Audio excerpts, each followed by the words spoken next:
سورہ ابراہیم کی ابتدائی آیات ہے، ان آیات نے فرمایا کتاب انزلناہ الیک لتخرج الناس من الظلمات الی النور، یہ عظیم الشان کتاب ہم نے اتاری ہے، کتاب عظیم، بہت عظمت والی ہم نے کتاب اتاری ہے آپ کی طرف۔ کیوں اتاری ہے؟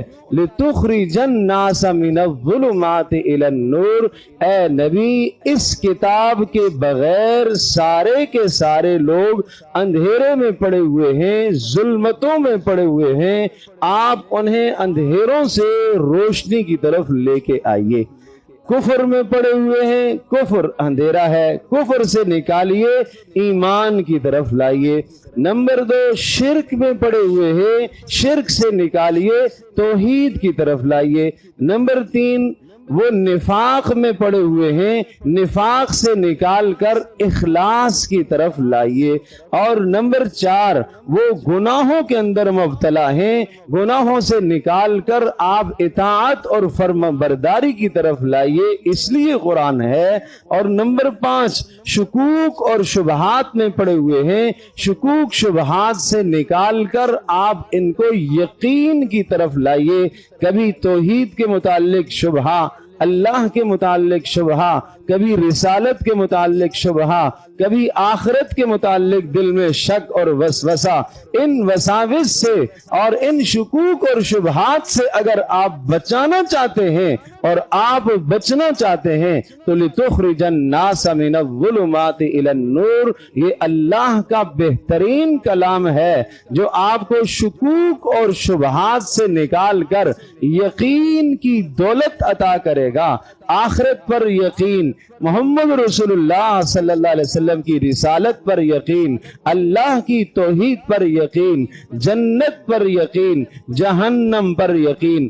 کیسا یقین نصیب ہوگا؟ سنیے گا، رسول اللہ صلی اللہ تعالی علیہ وسلم نے اپنے ایک پیارے صحابی سے پوچھا کیف اصبحت، کیسے صبح کی ہے آپ نے؟ انہوں نے کہا اصبحت مومنا، اے اللہ کے رسول میں نے ایمان کی حالت میں صبح کی ہے۔ اللہ اکبر، اللہ اکبر۔ کیا ہم نے بھی کبھی یہ سوال پوچھا آج کسی سے؟ ہمارا بھی یہ سوال ہوتا ہے۔ ہمارا سوال یہ ہے ٹھیک ہو، صحت ٹھیک ہے؟ بھائی کوئی شک نہیں، صحت بھی پوچھو، لیکن صحابہ پوچھتے تھے ایمان کا کیا حال ہے، اعمال کا کیا حال ہے، نمازوں کا کیا حال ہے، تلاوتوں کا کیا حال ہے، کتنی تلاوت روزانہ پڑھتے ہو، کتنا قرآن روزانہ پڑھتے ہو۔ تاریخ نے لکھا ہے کہ عمر بن عبدالعزیز رحمۃ اللہ علیہ کے زمانے میں ایسا عدل قائم ہوا، ایسا انصاف قائم ہوا کہ لوگ پوچھتے تھے ہاں بھائی آج رات میں تہجد پڑھی ہے کہ نہیں پڑھی ہے؟ بھائی رات میں کتنا قرآن پڑھا؟ کوئی کہتا رات میں آج تہجد میں نے 10 پارے پڑھے، کوئی کہتا میں نے 5 پارے پڑھے، کوئی کہتا میں نے 7 پارے پڑھے، کوئی افسوس کرتا کہ ہائے افسوس آج میں تہجد سے محروم ہو گیا۔ اس قسم کے تذکرے، عبادات کے تذکرے اور سوالات کے تذکرے ہوتے تھے۔ اور فرمایا ان سے کچھ پہلے جو خلفاء گزرے ہیں، ان خلفاء کے زمانے میں جب یہ نظام نہیں تھا تو وہاں سوال ہوتا تھا آج کیا کام ہوا بھائی، آج کون سا پل بنا، آج کون سا ترقیاتی کام ہوا، آج کیا ہوا، اس قسم کی خبریں آتی تھیں۔ اور جب اعمال کا رواج پڑا تو پھر اعمال کی خبریں آتی ہیں۔ آج آپ ہمارا میڈیا دیکھ لیں، آج آپ ہماری اخبارات دیکھ لیں، آج آپ ہمارے ذرائع ابلاغ دیکھ لیں، کیا خبریں آتی ہیں۔ ان خبروں کو پڑھ کر تو انسان ایمان سے دور ہی ہوتا ہے، اللہ سے دور ہی ہوتا ہے، صدق و وفا کی باتیں اندر سے نکل جاتی ہیں۔ لیکن اس زمانے میں تذکرے اعمال کے ہوتے تھے۔ میں عرض کر رہا ہوں رسول اللہ صلی اللہ تعالی علیہ وسلم نے پوچھا ارے کیسے صبح تو نے کی ہے؟ بڑا پیارا جواب دیا اس صحابی نے، اس جان نثار نے، اس رسول اللہ صلی اللہ تعالی علیہ وسلم کے تربیت یافتہ جوان نے جواب دیا اصبحت مومنا، اے اللہ کے رسول میں نے ایمان کی حالت میں صبح کی ہے۔ رسول اللہ صلی اللہ علیہ وسلم نے پوچھا ہر شے کی نشانی ہوتی ہے، ہر شے کی شناخت ہوتی ہے، تیرے ایمان کی کیا نشانی ہے؟ تو کہہ رہا ہے میں نے ایمان کی حالت میں صبح کی ہے، ذرا بتا تو صحیح ایمان کی کیا نشانی ہے تیرے پاس؟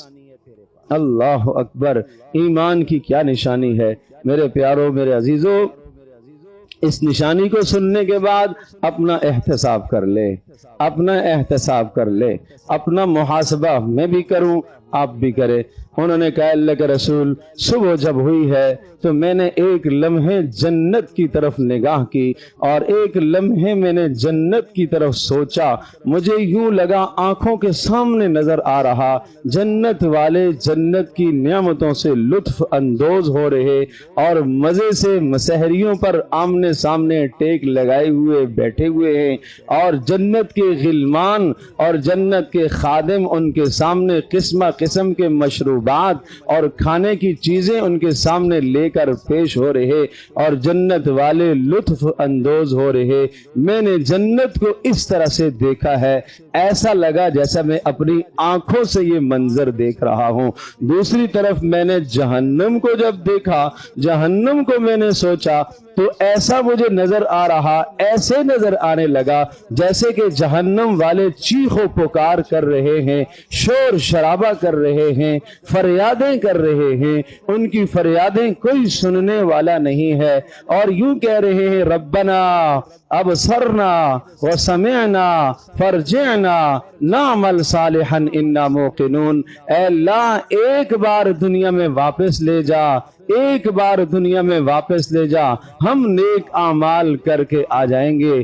کہا اس طرح سے مجھے جہنم نظر آ رہی تھی تو آپ نے فرمایا حارثہ تو نے سچ کہا، تو نے سچ کہا، تجھے وہ یقین نصیب ہو گیا ہے جس یقین کی میں دعوت دیتا ہوں۔ اس کو کہتے ہیں ایمان۔ تو شکوک شبہات سے ایمان، شکوک شبہات سے یقین کی طرف لے کر آنا، یہ قرآن کریم کا منشور ہے، یہ قرآن کریم کا ہدف ہے، یہ قرآن کریم کا مقصد ہے، اس لیے اللہ تبارک و تعالیٰ نے اسے اتارا ہے۔